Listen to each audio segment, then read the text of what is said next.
process of verification.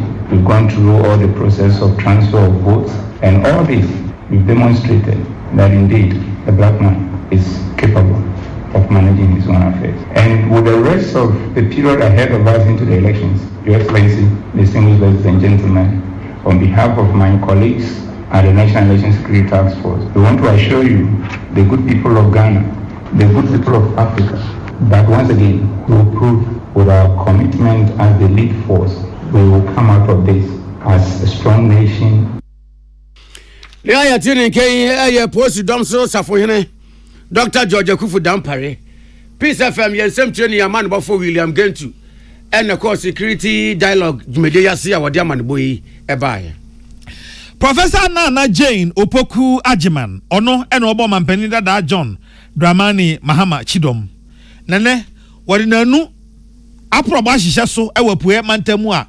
A person on man for a web Mantamu, Nanum, no one more. Wamo to abane ade nyina twetwe komo no okire nia esi wani so pote ya enti wani abre wo bo ho nto ase Ghana for nsan to aba emfa mama penda da John Dramani Mahama na ometo ania na ote akonya so oye no eso Professor Nana Jane Opoku Ajiman aprobo ahyase no okwa apem South ense o madu agiri suhum ho nyina nananom afei manfo kasae emaku ahodo won ma yensa no nnwuma wo ma pam ade dwadifo ma oni sa ma nyina kasae na oto ne bo ase nso kyerɛkyerɛ ne a ndc amanyuko no nyakwan esan ba be ya ban a wonom ebeye na ebra oduru pakro ya no waku apem South epue mantamu Professor Nana Jane Opoku Ajiman ehye Ghana fo nyina nkran ekyerɛ wo mu de enti a esese afia ba no oto edma NDC na me bisa ne say enti constituency amu MP ana o se o fie bebre na mse sa ena kwan na mse sa na tie ena na ka nsu asemi ena na ka jani abia asemi otu aba na otu ma party a onya akwa onya nsuo ye ya ma na sese di mfie me he no meto aso a enti Akan ye NDC to project so don't to project so ne money na ma ne nkoye say eyade obi aye attend no fashe ama me fashe ma me sisiu na wan kwato ama we ya metu efi me dan mu santi ase no ense eyi firi ho na obi ate ne ho ase na Professor Nana Jane Opoku Ajiman fanso a ose aba no aye kwa akoto enye mogehwegu asem o kire wadwen na men kire madwen eya abotre ene ye de bekwa akoto aba no na efiri mu afie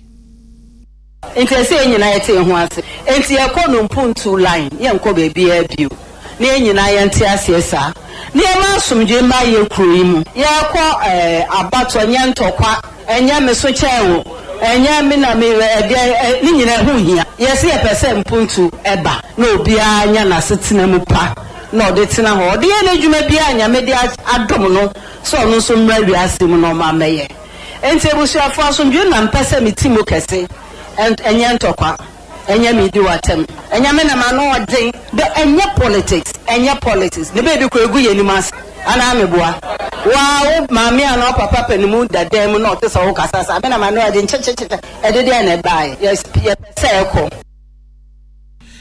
na Professor Nana Jane Opoku Ajiman se na meka no ya on nananom hia oni omanfo dadifo ne ade oni obi hia no no mu nyina twetwe nkomo na ebra woduru agina CPM ya wonu onu mo twetwe nkomo na nana hinwa ya otoso mienu kan se NDC fo no mo nsua se asuban no a se aban bi etie konya so no okwa sa foforo no ba o mpese de dada ne ye bia odne nsaka no sa suba na mfata ndisi omonhwe no mansua aban bi bedi so a duma dada na aban ye ne owoso no ye ansana obefisi no na waja adwuma na ato ho sade no edi ehiambo edi Ghana man hiambo na edi agrasi man ne bua no wonya agba na ma wonja agba no to ho na sade no no kware nyame ne mimenti ase se wodi Ghana sika be fi adwuma ase no abambo fuba no abeja ejuma na to me nti sade na ase nti maestremu ye bo pai se mu benya egwa kese na traso na mo traso a ejuma ti yara a abano ti so no eko anse na mo bai no mo be pomodin se Ghana ska no di fiase mo pa Ghana ska yi mai yes remo Patricia Sefa Fisher eno obo ansemi nyina no ema yen na Ghana fo wa matu omo ho asi wo ama manse nyina hu se ade a yesebi oba no oba beda be ma no oba be ma beda de eyachiwade yemusuo enti wan pene so da ema bi nwura Ghana ha sei no wa ma ye kire na wa mu ye kire wa mu ye nyina no wa ma sem ye ba akopɛ se fitibra Anti-LGBTQ+ bill no ekoto court ebesin ne yantin wo hwe se dan wo court o se ni ho obi anim yemfrɛ ye ense da se o ebi ada sei ya be sase na yesi won konwa wo court na ya kan ho asem na mpani se echa na ejo ne senti enom ye sa ya kire yi etwe tembuafo penitive justice her leadership Justice Gertrude Tokonu any amira ni mukrachi a onukro ya so for we atentene ne so Attorney General Minister for Justice Godfrey Yebo Adame said ya benie akosi sen na emra womo ahia ya womo hia ya kire nase no na esum ahodo penimfo ewom asofo wom imams wom do babo ne cleric abo do obese ne siuta bo ne minimum tai imam etene kataniti wa shene jale bia kama na nanomo hemfo aluso tutuntuma chachaw dim ana afi nsorema ene amanyokuo mu adesie bi do mo hoje ya kire yimu a wo mo ba nan de dikan wo mo ko Chief Justice na so ye na wo mo kodu ho no ena Human Sexual Rights and Family Values Bill co-sponsor awo nukro ya ni ngo pram na se badwani Honorable Samuel Nati George wodi ya kire for no enim edo mu petition ema Chief Justice na wo wie ya no ne ensam trafo kasa no wose de wakrata no mu yetiawa aya de srade no amde to Chief Justice enim no mu bisanse na adani yo na adani komia Anti-LGBTQ+ bill no Chief Justice wo na won freye bill bebre na abayi a ba ya no matena so ba ya no matena so no ma seda no ma kam na firi ho enso we de achedodo ento mma na watwemienu oma wo montenenka se na watwemienu na ti no court ba be seda Anti-LGBTQ+ bill no wo be sase na yakan eno ene dia wo mo hwe ni mo. We, the proponents of the Pro-Family Values Bill, together with the National Coalition for Proper Human Sexual Rights and Family Values, the Advocates for Christ Ghana, the traditional leaders led by Numo Belenfo present here, the Muslim Ummah led under His Eminence, the Chief Imam, and all other Christian ecumenical bodies and groups across the nation, including Arise Ghana and Concerned Drivers Union, petition you as follows. 1, to please, and we plead, schedule hearings for the 2 aforementioned cases immediately as a matter of urgency within the next 2 weeks, so that the cases can be determined. 2, to take steps to ensure that the rulings on these cases are readily available to feed into the completion of the national legislative processes on the Pro-Family Values Bill in line with Article 106 of the Constitution. 3, to provide kindly directions for a long-term solution that ensures timely and effective access to justice for all citizens, even during judicial breaks and vacation. Na yena mra ya tra for ni free Chief Justice atuna ye no womdo moni kire aban mra num krache a wonu kure ya so afọ we atentene ne so Attorney General Minister of Justice na so ye Yewa Godfrey Yebo Adame wo mu koduru ho no e na Honorable Sam George wo mu man petition no baako so no so nyene de na de wo mu a wode ton sam trafo ni mu nyina ne se wo mu so mu sre Attorney General se nkrata sem bi aka bi a wo se na so ye ne ye edifa Anti-LGBTQ+ bill no ho aba court mu se edimu ewie peye enu nti wo mu sha ase kan wasema eyeye no Attorney General man na mo no to na wonya ni na enum ho Chief Justice Ebeka Bibi say as a court processes no delay bi abem na say delay bi abem a ebe free Attorney General no office ho ne senti eno mo petition de ma no wo mo sra ne say o ma ne na monitor Ghanaians are calling on and expect every elected or appointed officer in the judiciary system and the executive to work diligently and expeditiously in performing their duty so that no suspicions are fueled. At this point, proponents of the Pro-Family Values Bill, together with the National Coalition for Proper Human Sexual Rights and Family Values and groups across the nation, petition you to act in accordance with your constitutional mandate and to 1. Take urgent steps to complete filing the documentation, if any, relating to the case you have made so that you are not guilty in the eyes of the citizens of delaying court processes, which was the very complaint the Chief Justice made last week. Yeah. Now, you know, I'm not going to go Chief Justice at Tinayono. Leadership, Ellen Aye, and the dinner, Chief Justice and Nemua or Beji petition. Now, what you hear, okay, say. And ensure that this gets to her ladyship, the Honorable Chief Justice. Thank you so much. My kind courtesies to her lordship. I tell her that the people of Ghana demand action. And what's the religious and traditional leaders? Some any nananum makendiphobia, Wamko Yetcheni B, Wamusoni Peace FM, Ekasai. Asem no see emfa wo nkra edu ba bia be fa wo we ni me first time me yes ade we every say se ne ade na dru no ya kan se ne nipa bubu eduagu na som nti se ye ya nsori a ye daachi be say ye ma be say ye nananum ye mbenya generation bia nti na ene ye queen mothers ye ni abri say nyina ye sori say ya se alangmai ya pe koko chi anti koko chi inshin je meje hwamoy shin shona wo fen wole aka alangmai sho benini bawa ba fe afi ke ba na fe nke man bi fe ke Ghana bi fe wo woko Islam bi Christianity kusum felo eniji Traja Council alo kusum gbejano to ni ake governor Ghana ene jumadie we no eda hama obi biara ewo Ghana ha asenya musum wo mu you ye deeper than senia yes upe umanu unana mu dachi ha so yitre we na nka usu umra na obeka ye ho na ye nye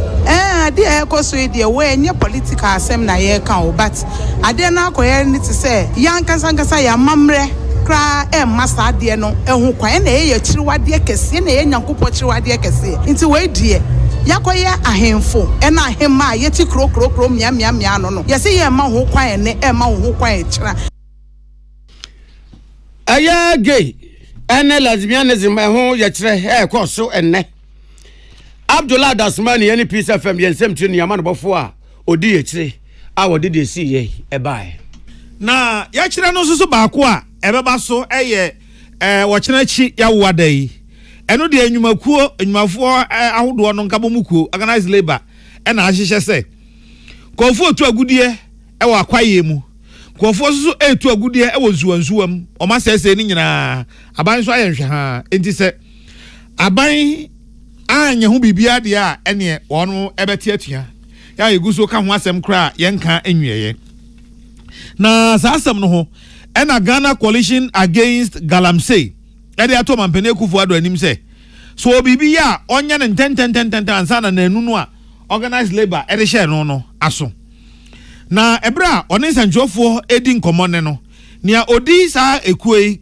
Ghana Coalition Against Galamsey anim Dr. Ken Ashigbe eka se ezusu ya enyumaku ahodo de ato aban anim yakwaye esei banko abobre hu ne ma ode adom ye ni nyina esei emra no so emakwan LI 2462 no makwan sie ngongo tu kwaye mu agudie ne ade no sa mra no yensan nyimfiri ho wase we nya ade a wonom da so yeyie etimampani omo ka che ne se nanu enom de ama no ene yi de se omo de ma no bonus ne nka ho wo chena ukuo so man ti o mampani nka ya wada mampani beti o monka. For people who are in a crisis, we don't have that. It is important that we see action. Do you know that standing orders of parliament allows the parliamentarians to sit virtually? If you're in a crisis, what stops parliament? Sit virtually, so that we revoke that LI that we're talking about. When it came to passing of tax exemption, that will benefit them, not benefit majority of us Ghanaians. They were able to convene and sit. So can't they sit at this? Why is it that currently as you sit, if you go to some of the bridges, You still see chamfans on it. So when we are told that the regional ministers were supposed to take action, what actions were they taking? So we urge His Excellency the President that he has 2 days to stop this industrial action. The Ghana Coalition working together with Labour, the media and all, we don't want the industrial action. Now, I say, strike action no organized labor for Ashishe, a free Yawada air bay no. Wamo Besha see a crowd no omo at the company, Ebabu Monsa, normally a Traman for Adrian near Ebarso, no move to Enfiti, and I put to Prumwa and Case, Omo Quaqua, Yachin Dominium Yenego, and the Dr. Kenash Bissanyasa and Omokono. We need to start confronting this thing very differently. Very, very differently. So for us, the Ghana Coalition Against Galamsey, starting on the 10th of this month, we're urging all Ghanaians to wear red band as silent but positive action that we're telling everybody. So we're urging all of you on the 10th, we all start the red band campaign. You do it, take it, we'll put it on social media to galvanize a lot more people. Because so we need to galvanize all the people. We need to start telling our folks who are in the communities who think that cutting their tongues and roasting it, they have some meat they're eating. The Galamsey impact on them is worse, but they don't get any. There are people who live in Accra and all the big places who do. We will start doing that. A lot of shock and awe. Now, Executive Secretary, Ghana Anti-Corruption Coalition, Uraire Beauty MFA Nete, and so Akan Nema or Mushia Bain Hono, Ebi Dichens and Trofo. We also call for the withdrawal of all licenses that have been granted for mining concessions that span across water bodies. We are seeking for the enforcement of all illegal mining laws, including and preventing mining in water bodies and forest reserves. We are also seeking for the enforcement of the law that talks about buffer zone policy, which is no mining activity should be done within 100 meters of any river or water body. We are asking for an immediate enforcement of this activity.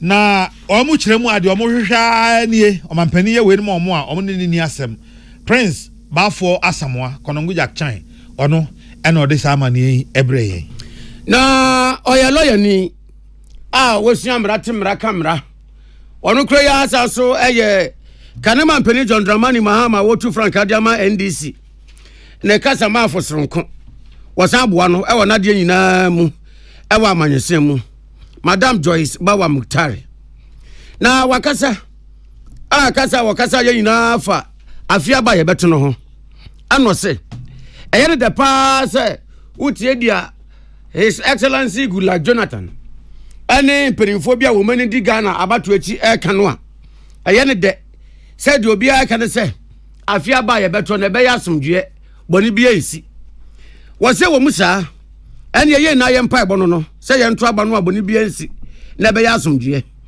na nso so ye ntumi fe ya no kwara kwa enka ne se e be ya asomdwe kwa na ye nten na de se ye dugu kwam se ye ne ntotia mapa wo se ye e de asomdwe be ba na wo se ye na no se asomdwe be ba afia bato no mu a e fa kese ni gina mampani na na do dan kwaku ado ene ne MPP aban so wo so mo wa asede ne asudie kese pa na no se senti a wo kana sa ne se mampani na nado sabi subani ne ye bia wo da ne die ebra yeguso a ye yam boabo akoto aba no subani ne ye kire se wo pese afia bato ne ya asomdwe na se empo obeda subani ne ye bia dia wo se ye subani ne ye papa a enye fake broni wewu na mo mefra komam wo so wo kana sen wo so tie mampani na nado dan kwaku ado ne nsem kayemu a nyame anim ne wotumi se de wo na adwene ene na komam ene na no e ka ne saa no se wotumi kase wo no enya de a obe hand over e de am obi a gese ne vice president a wotu Frank Adiama NPP wasin se wo ka bibi se nu a em obi a wo de wo trim ne wadwene mu abane yantum wie na nso so em se wasi wadwene po se de etie bia mfa wo ne de ebekọ wo de wasin kete se asumesi ana wo benten nam de ma no eno sa na se bekọ akoto aba na wi ebekenkan na nkwa ama no a na wo be wa man soja se da bi enya dia dodo na ka no de be adwuma dia wo pe dia bibi se ya mfa asomdwe ma wo se electoral commission so wo ma ya ma obi ehun se wo ne NPP ekon na kranda wo mu hwibom na no kran se da anya no nwanwa esan se wo ko electoral commission kamya ye se wo mo ho a wo mu di tintiman ene akotene ewo abaton je se yemu no dodo no a eyaban ye sisuo yi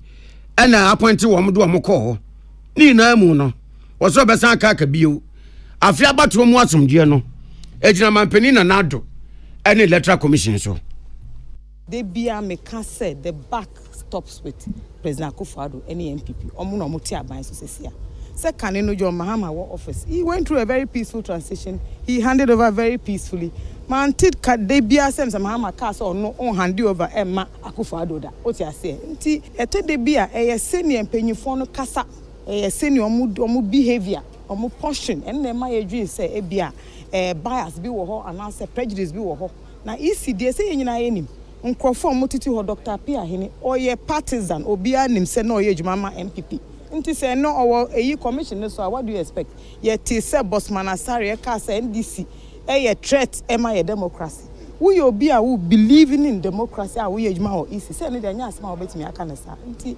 munyina wo se mu boy se EC for kanyoma en fata en se a wo se mu ti ase se enyo mo dwuma no now, EC a body that is designated to be an arbiter for peaceful, transparent, and fair elections. Yeah, tuning Kenya, Madam Joyce Bawa Muktari. Oya mranim ni sansu special aid. Wa fosronko. Ed Makane Mampeni John Dramani Mahama Wotu Frank Adjama NDC. Salamat kuku apento. Ana nana bo enkomo yi. Na said the Ghana fo nyina animsam say ya wada ebe organized labor yen se wonum ebeti etua no enwumre ya na Ghana Medical Association Ghana doctor fo nyina nkabom ko so de krata bi apiedwa krata no mu asem ane se ewom se organized labor etua no so omo tie no omo ta kire die so ye ka sei omo mfa action plan bi ameto won kan kire Ghana Medical Association ko ma se kwanse no omo fa so ate etua no enu nti de omo pese omo kan ene se nyame ya adomo a said the organized labor aka say ya wada we omo no ebeti atua no Ghana Medical Association ko ma nyina ntwan so omo beti ko na nkasa nka no omo de action plan na ba betu dwa esan say ye ka say omo nyamfa nhihye bia meto ho say kwan we ni na Ghana Medical Association efa so akosa atuate no ebi National Executive Committee no and a council no say enwani mu ye omo e de kwan omo pese omanfo fa so na woyɛ saa yɛ kyiri ebeba betudwa ama Ghana fo nyina ate ase afa nsam foforo mu nso so no nea yɛte ede afiri mantamu ene sɛ achitafo bi a wɔbro ha ɔmo se ɔmo yɛ owura Alan John Kwadwo Kyerematen na achitafo ya no ɔmo edom nikuo movement for change na ade no ma hwa wachaja akona ka nasem right or wrong my party first omo dwena ade no ho din no afafranto no omo di na chi enye yi ahwe nzuo to na bo afafranto no omo hye bera ka nzuo na se enti omo dwene ho a de sese eba ne se omo besan san omo achi na omo akwa adwuma e de ama Dr. Mahmoud Baumia esan se papa no na ni so ade hunu na adwene da ne tirimu no esusun pa na sa ekuo nipa be wa ha ne akire ya omo eba ayi omo de nsam atudwa na Francis Eji ena edi omo anim se kasamafo na wo cheche ba bia wo mu efri electoral areas omo free ba constituency kro omo free ba ena ampampa so omo ye achitafo anase wo mu nya achitafo Juma babre na meche oye MPP aban oye na adodankwa Akufo-Addo onye Dr. Baumia sebi o maye oye Central Region oye enuanom a yatoe Santen Yekazi oye owura Alan Kwadwo Kyerematen nechi party mpanyin enuanom a ndadue yetena ha ene kase ni nyina no mayarka ni nyina ye de ndadue ade yetum ye benezi yeze kire mekire oye public ma wo hunu de ampa enuanom na nchankan no na wodi oye onabo Alan Kwadwo Kyerematen nechi but ndadue yeze hen nyina ye ncham yeze abobo oye Dr. Mahmoud Baumia dambra hen nyina de botum ye ba ye adwumazen e yetum na yaji tum ni ye desiwo enu achi omo so ekobie no ekasae ya bi da na yekwede echi ni se ndama nkwe ya ode kuntu hwena na echira na oba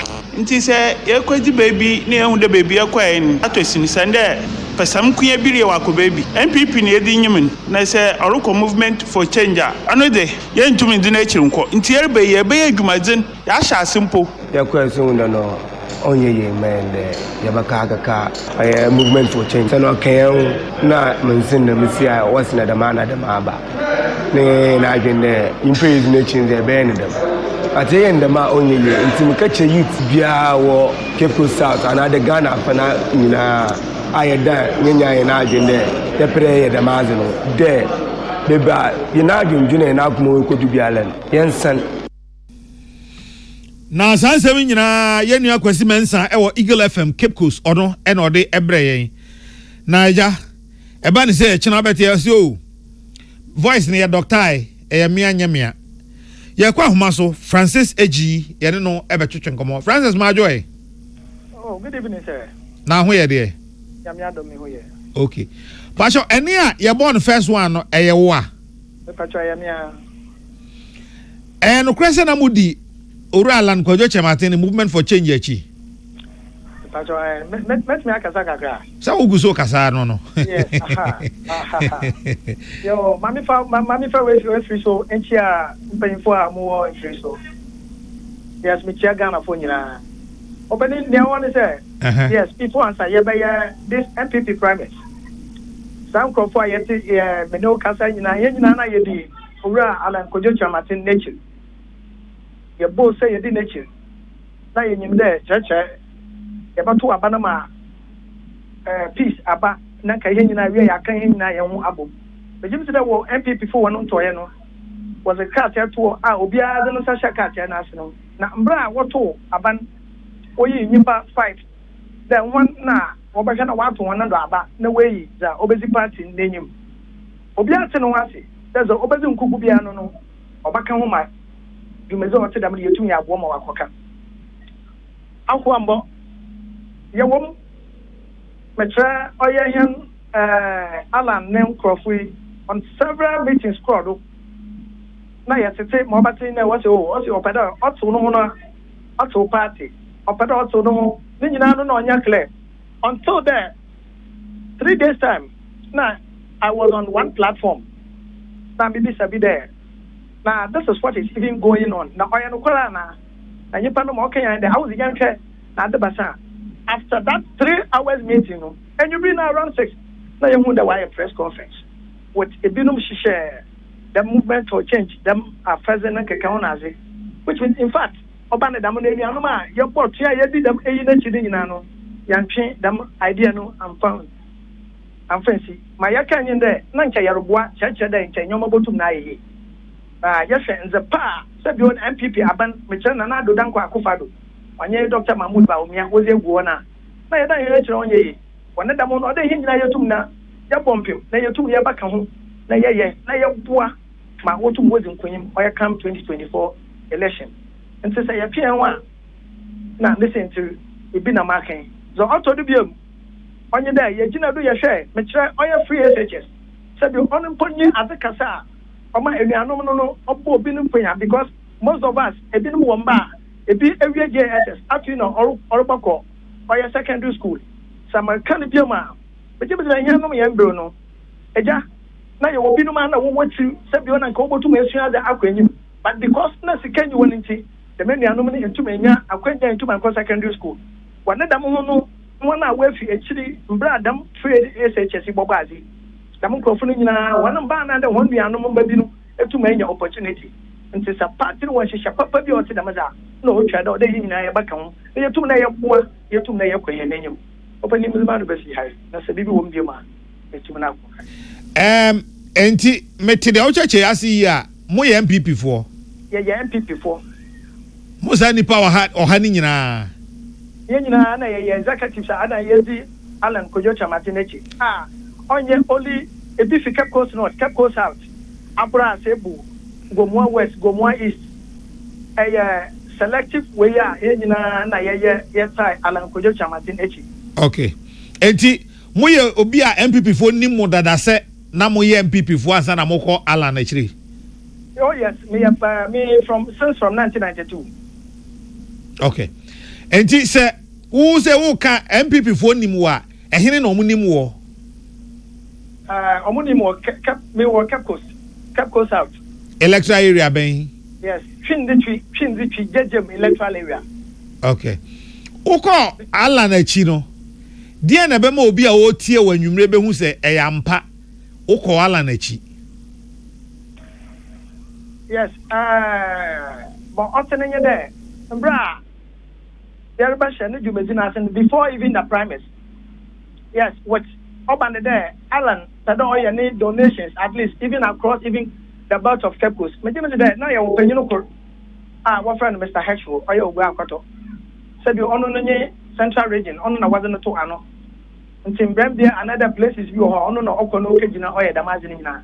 Then I was the spokesperson. As my oil papa, what's the no? Yakoya donations, Yakoya Ibia. I mean, I'm a said you know, be a baby or them. Okay. And the Alan and a chita for you was say Ampa, Ufri MPP by Movement for Change. Oh, yes. I mean, yes, I was part of them.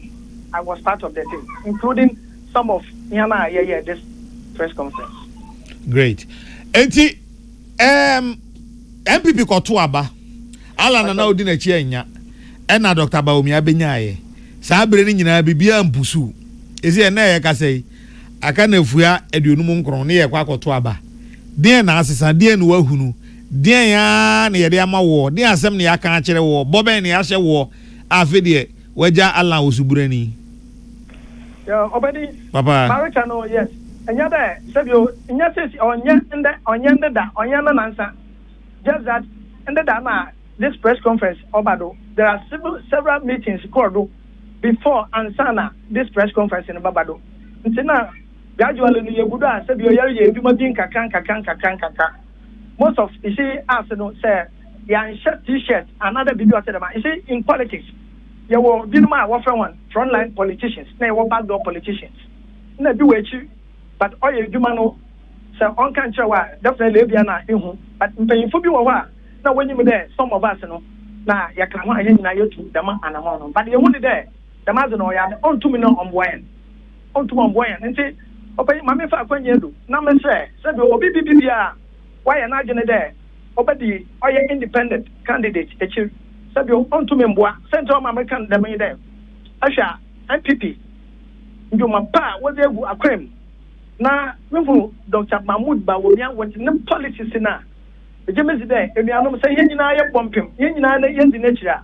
Said you Ghana, you know, watching on the other man, you're going name. That must so be BBBia.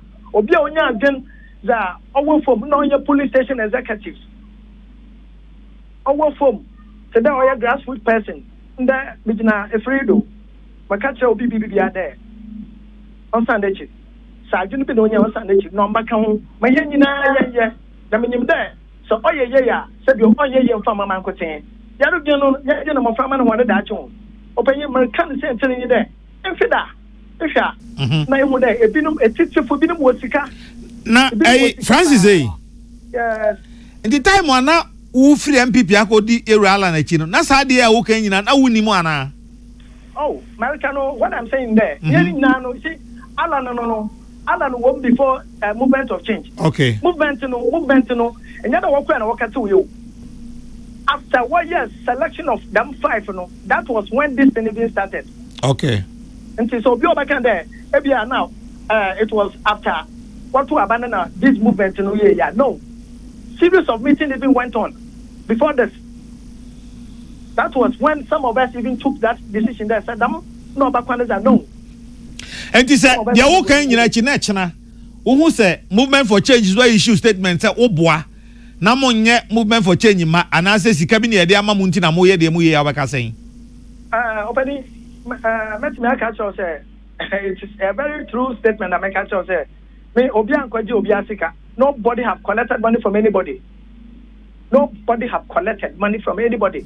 Oh yes, all of us were. Oh hey Porsche Ankunya. Yeah, Porsche Mensa Bunsu. You Francis Fashe me why na. unyaba Porsche mensa bunsu so atiwa say corner a events in Philippines so somra you yada Francis AG ase mrantie be wo ha nipa wo ha ne akire omo se omo no omo dom movement for change enene omo san aba omo eku a ofiri mu omo busua MPP mu no onna eyo nkasamafo ne ene ne twetwe nkomo yi na yamboshi na yanko circuit court won kran han mu baako titru ane bebia wamu anano wamu koye galamse yekire September bosome de to so aduasa baako ma ko wiase police bo amane se wama fa kwampa so anya yekire no yekire no so a wamu ye no so anema bia wamu da ne die wo yekire no mu no enye saa ena yekire ye no yadoma kwa court ama enne wamu san kwa court bio no de pie free mu ade abane se wamu mu aduasa miensa court ama wamu bail democracy hub for asem ena making wamu mu aduasa miensa 33 court ama wamu bail na yaman bofo Philip Atanga ena wo court eninti ye bisa no 33 court nyina so de ma wamu bail ama wamu bail na enipa 33 no emu 20 na nka na pay o ma lawyer for wo high court na mo stress high court ne be mo bill na mo me san se eyi kwadubofo no ese o bill na e be mo no mo bonju so nti o ma file ni emre mu ne kan affidavit in opposition ti no court need to assembly share echina se obetie sa bill na sem na ene no se efo be kaya ni e dia amanebo atuja dada se ye remand o mo court share say ene eno mbra aka circuit court nti eno mo kopi aka circuit court no eno ma lawyer for etre otimuafo ne say nkaye na aka na mbesre say ye demo mo bill ena otimuafo ne eji tu mu nti nipa bia be le dan ti so eni pa 33 years am ye ja wo ma na dia mo bill yi nipa bia be le dan ti so 20,000 Ghana cedis and surety ba ko na eno anso wa eno aye ka che tie for say Oliver Bakavoma wo ono aka high court amani bill na court na sem ne say Oliver o wa sem aka high court for dada ya mani bill ena wakwa kodi bone enti ya mani bill a enyeyi ema court ne share say o ma aka circuit court 72 hours na on sha bindi Oliver asem enti na ya court no na ye hwe ni me say anka aka circuit court ne be sha si edina sem na mum ankoba ne saa enti yenti ankoba ne saa ne se eye kwadugofo ne se ya kan disclosure only obi kokota wanu di same na o di aton krata ne so enioma o de twema nso na ade ade no o be serve the other party na kwadugofo ne se sankrata ni ye ready ema Oliver lawyer for catch court ne se enye ready dia eniom be serve court ne se circuit court no o ma Oliver bail nso court na nje so opinion and so 72 hours na high court ne share no enu ho enti no se omo wa atendi aka omo momode na omo fa ni ngu nkrata so na mra ko emu omo mbra no omo fa mba to court ni enti wo fa wo bisaya na eye democracy have for no che so bie nya bill sa mri nipa onya bill kwa eye Oliver Baka Voma wo ona sa mri onu de ye ma ni bill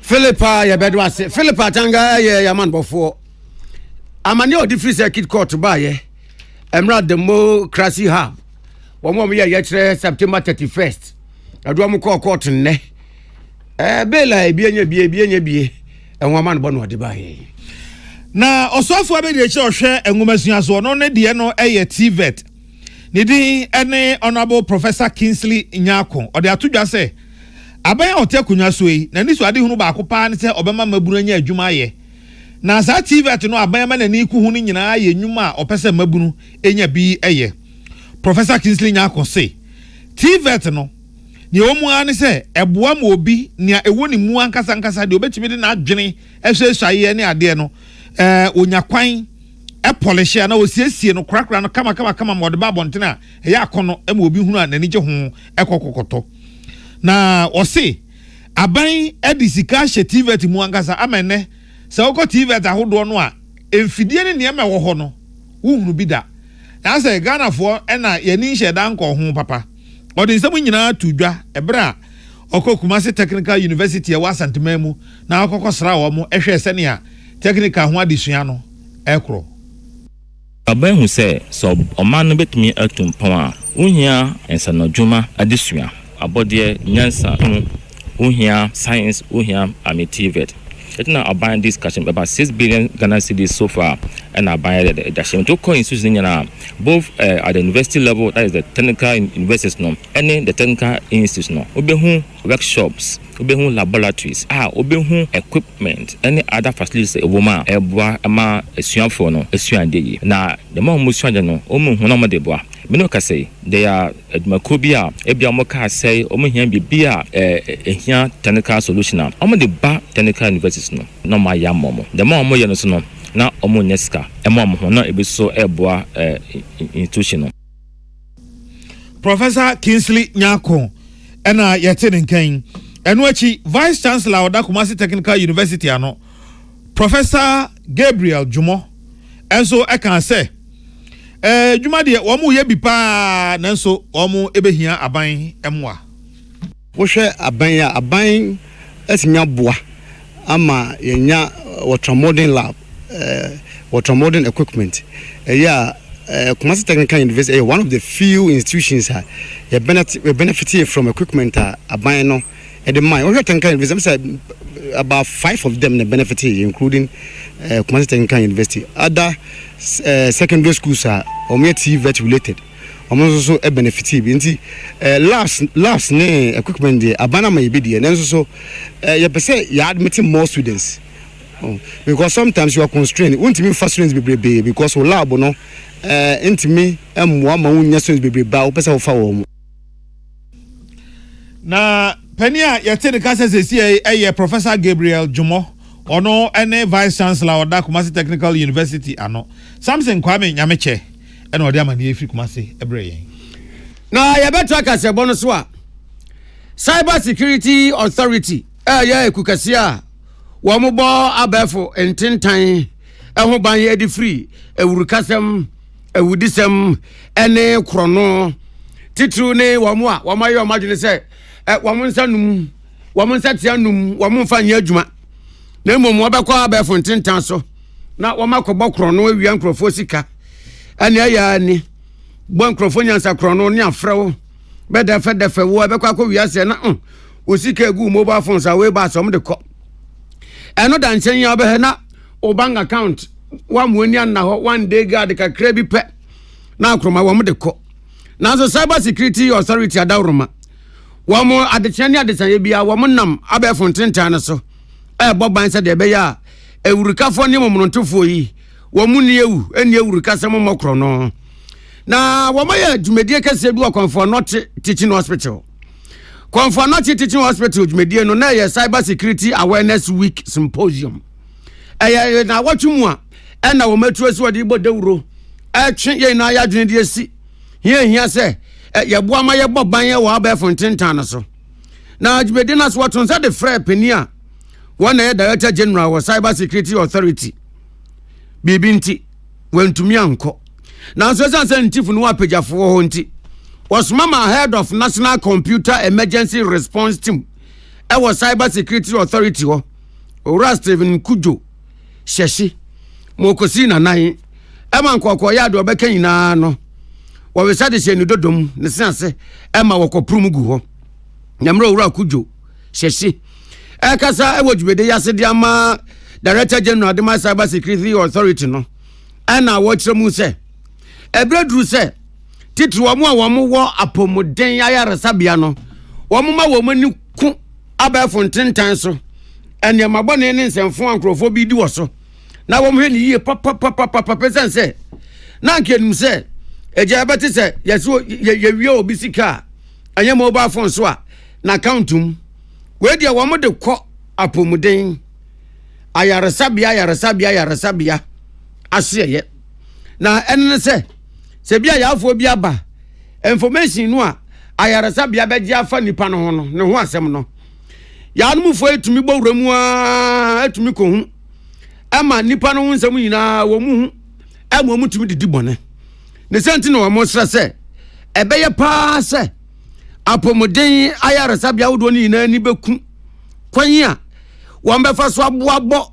yafo bi a obeba hospital se obeja yarehwe ne wonsem ban na obi enya kwan ehunu bie na eti on fan kwatata no eni newu e wa be fontentan so wo se beye bosumedun wotwene e na Cybersecurity Authority wo mo sha se so mu ye nhwehwemu dia fa bebi asese wo mo di ensemfo e wa be fontentan so mo do mo ni akere no mo hu so mo do mo ni akere ayaresabia baako dunum esan se kwan ba beda wo mo ho yenti ene hia se so mo ye Cybersecurity Awareness Week a wo mo de kokonfo anochi teaching hospital edibo de Roma ayaresabia wo mamu ina de wo mo ho so ahun se cruise ne ni abre ese de bebi wo mo de wo mo kro no bone abe fontentan so wudi sem ne sebi nrodo rada sem no wo mo de ababa bedru.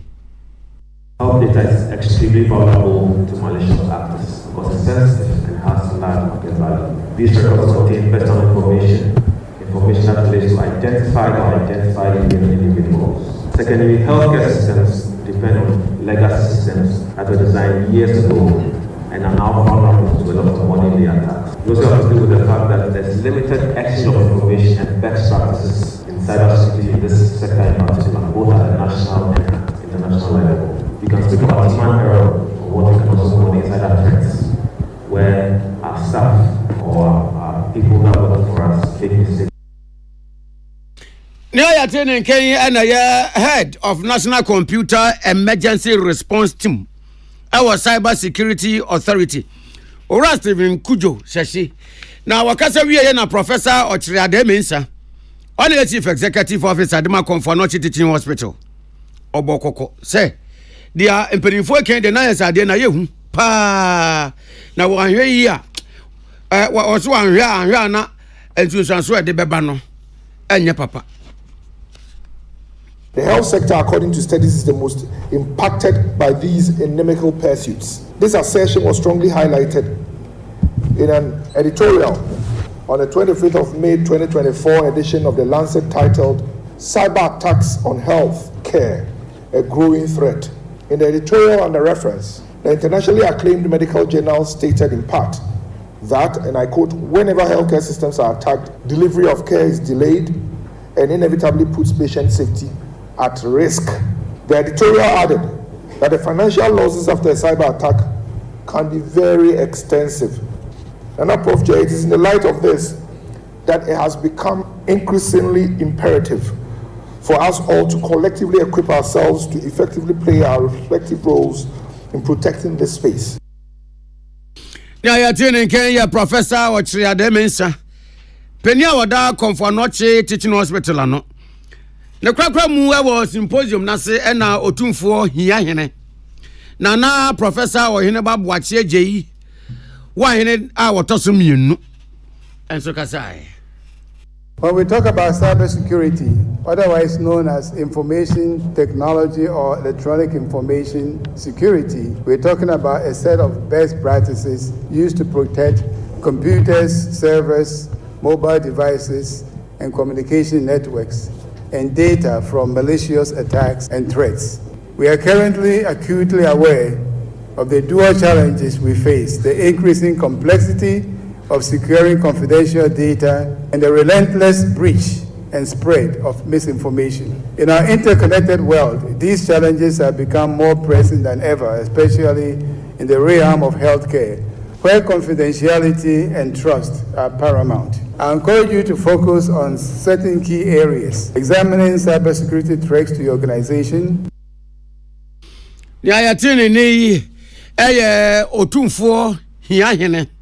Nana Professor Ohene Babuachi Ejeyi wa hene a otoso mienu. Peace FM yensem treni yaman bofo penu wa santimantem Samson Kwame Nyameche. Eko symposium na se. Eno de amane boy bae. Ye begina so. Aji aboafo nkra to abasisi amadawro ma montwen yen. Peace FM anwumre no nsaka se bosine.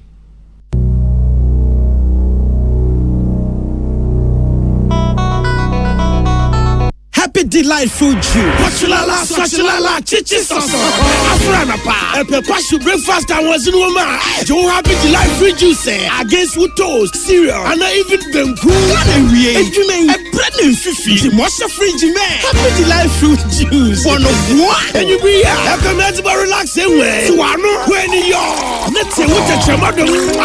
Happy delightful juice. Off and a baby, I bring you all day long. One fruit juice. I'm happy delight. One different flavors, different size. You number 1 liter. Number from NG 150. And now 250 ml. A baby healthy life shows on your supermarket. Happy delightful juice. Loaded with taste. Agu Ghana for Mama Yina Insha. Hey, Eja, Neda, someone of what free in our Hassi. Mampayi John Mahama say what the 24-hour economy is Eba Abebwa Abani and Grand Yumena Ama Waye Juma the Muni Yinara. Nasa and she say, Eden wash any more say Ebe free Mwaba. Mampayi Mahama Pese, when you make a nipper only one due is our sword also. Bit to say, DVLA, passport office, port, customs, any and Grand Yuma be to say, 1 hour Danny and Yani agro processing factories. Any companies are ya kwanya kese esisi adan. Be ye adwuma edanu mu nchiche mu miensa. Me che say don hwen watwe bia. Waka say emwa be hu asem na woke. E ba don ankrankran nyuma na Mahama betete to no so amo. Na wa yere bambo mu asan so abo mu sikasem kwa. Na watete nkane abo nso so amo. We na ye frɛ no Formula 133. Hey, eja na Formula ben so no. E che say adwuma baako nipa miensa be no edanu nchiche mu miensa. Wow, we dey eden sakra Formula 133 Obia Bedidi Tuabama Sakre Papa Tuabama John Mahama NBC. Tune it in, turn it up, Peace FM, and rip off the knob. Etefoni ahwefo emu makwaba. Peace FM ebnada nyumno no nsaka se gba ye de bremo no. Ensima moti ye bi eye Penia Oda West Africa Elders Forum ano. Oya kanema mpeni Nigeria mamu. His Excellency Goodluck Jonathan. Was what did the pass a Ghana by a better na fimono. A bear some gem abanon kona wie no. Ya better man sansa democracy e de twa yemfunuma. Professor Jena no pokwadjman. And the ya kanema mpeni John Dramani Mahama na chidomboni. What de and the phobias wo ba pro e we peyamantam. No dia to just say Ghana for afia ba wo metu bi no. Wamo hwantom abanoma amanyuku a wode mpuntunuma enenam Ghana fo a wamo mpene so da sege ebi mra ha wamati agumonten so na ye kire na ye kire no mu no do mo petition akwa Chief Justice sanso de ba akwa Attorney General masem ina ne se yati ye se anti-gay bill no akwa court no yantin wansem biem court nse da a ye be sha se edi echa na ejo timpenifo mu amuna mu omoto no mu miem ne ye sha sen kan wasem Ghana Coalition Against Galamsey wamsema mpeni na nado danko ekufuado wamoma na anu na anu asem na wamde tu nanim ye dia wamo ye sema mpeni beye no wamo twen anu yie Ghana Medical Association na nyimro mabu ya mane se organized labor ye kira wamo agba mane se wamo be ya nyame ya adomu a bosumi de toso du no wamo Ghana Medical Association de wamu nyansi a yanwonwo no ho fanto wo se wamu bekobi nso so a wamo ko ne sen supporters babro 100 ena nan ko mudi afafranto movement for change echi nanso o match about 10 so wamu do moni kire amanyoko a wamu free mu NPP e won finfin mantamu ohene nana kwame amo ena nana ya kese yen ene yede kaseboyi ebremo nemu ahode ya nya de bremo de Imperial General Assurance omo ena ose yankanche ose o insurance o how bia fabedan Imperial General Assurance Dolphin Roofing System Dolphin for ase yankanche ose se ope se ya bow down so ma wo wasi na wie na duru ba bia se ya boso a bajo Dolphin Roofing System eho ena se wo twen afi Amen Scientific Herbal and Alternative Medical Hospital say Allahu Shafi Allah on a Yarasafo. High Sense Ghana, everyday prices for everyday people. MTN, everywhere you go. Oson's Chemist, or the Oson's Garlic Capsules, and Oson's Baby Gripe Water. I beg you, so send me Roma, and Oti, and come sorry, and Nebra. Nana ya Oboche, Mickey Baumia, Mickey Drip, Mickey Agenda 111, Mickey It Is Possible, Mickey Ghana Mrewenyina Mickey, Mickey Ghana Mesriwenyina Mickey, Mickey Ghana Kunafuo nyina Mickey, Mickey Ghana Pets nyina Mickey, Mickey Ghana Maya nyina Mickey, Mickey people no so Maya nyina Mickey Kwapem brother Mickey It Is Possible Mickey Baumia Mickey Ankirichi Mickey Nana ya Abotwi ya okona na butwa yi asikoko nya asem abesmaga Nana ya Abotwi Mickey Baumia on no ba betrase na on mo anante komse no twebebo